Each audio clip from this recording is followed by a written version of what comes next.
இயேசுவில் எனது அன்பிற்குரியவர்களே, உங்களுக்கு என்னுடைய இதயம் கனிந்த வாழ்த்துக்கள். வணக்கம்.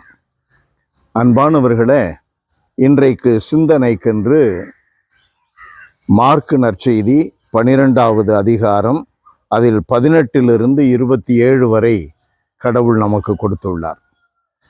இதில் உயிர்த்தெழுதலை பற்றிய கேள்வியை சதுசேயர்கள் இயேசுவிடம் எழுப்புகிறார்கள்.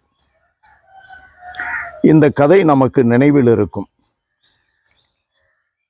அவர்களுடைய முறைப்படி ஒருவர் மகப்பேறின்றி தம் மனைவியை விட்டு இறந்தால் அவரை கொழுந்தனே மனைவியாக ஏற்றுக்கொண்டு சகோதரருக்கு வழிமரபு உருவாக்க வேண்டும் என்று மோசே நமக்கு எழுதி வைத்துள்ளார்.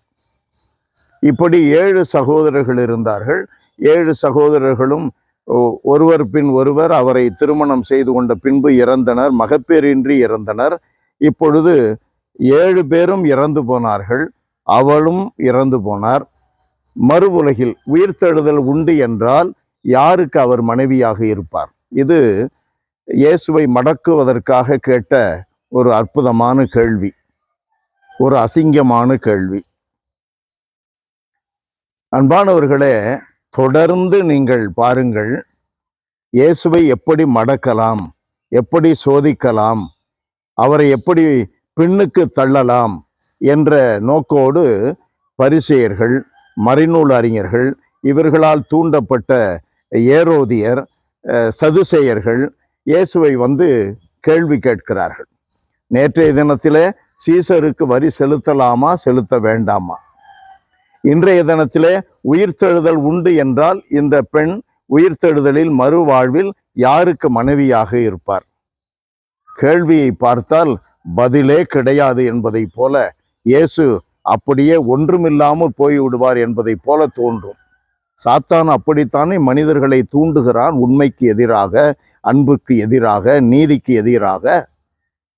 ஆண்டவர் இயேசு அவர்களிடம் சொன்னார், பழைய ஏற்பாட்டை, அவர்கள் நம்புகின்ற பழைய ஏற்பாட்டு காலத்தை அவர்களுக்கு நினைவூட்டி, ஆபிரகாமின் கடவுள், ஈசாக்கின் கடவுள், யாக்கோபின் கடவுள் என்று விடுதலை பயண நூல் 3:15 ஆண்டவர் அழைக்கப்படுகிறாரே, அப்படியானால் அவர் இறந்தோரின் கடவுளா?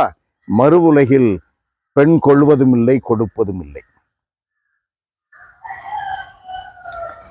அன்பானவர்களே, நம்முடைய வாழ்க்கையில நாம் எப்பொழுதும் உண்மையை கற்றறிந்து கொள்ள வேண்டும் என்ற தாகத்தோடு இருக்க வேண்டுமே ஒழிய, உண்மையை நமக்கு உரைக்கும் வண்ணம் சொல்லுகிறவர்களை எதிர்த்து வாதாடி நாம் ஜெயிக்க வேண்டும், நம்முடைய பெருமையை மையப்படுத்தி நாம் வாழ வேண்டும் என்று நினைத்தால் நமக்கு அழிவு.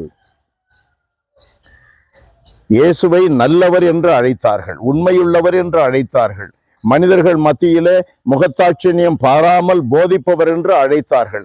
இப்பொழுது அவரிடம் கேள்வி எழுப்புகிறார்களே, எப்படி உணர்வோடு, என்ன விதமான மனநிலையோடு கேள்வி கேட்கிறார்கள்? நம்முடைய மனநிலை மிக முக்கியமானது.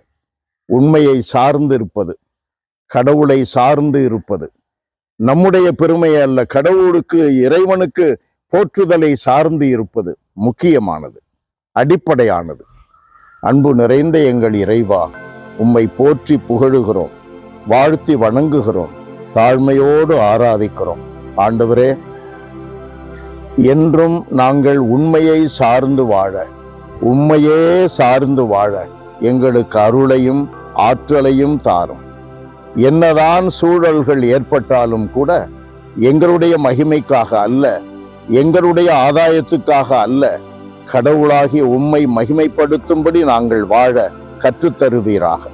இயேசுவின் நாமத்தில் ஜெபிக்கிறோம் பிதாவே. ஆமென், ஆமென்.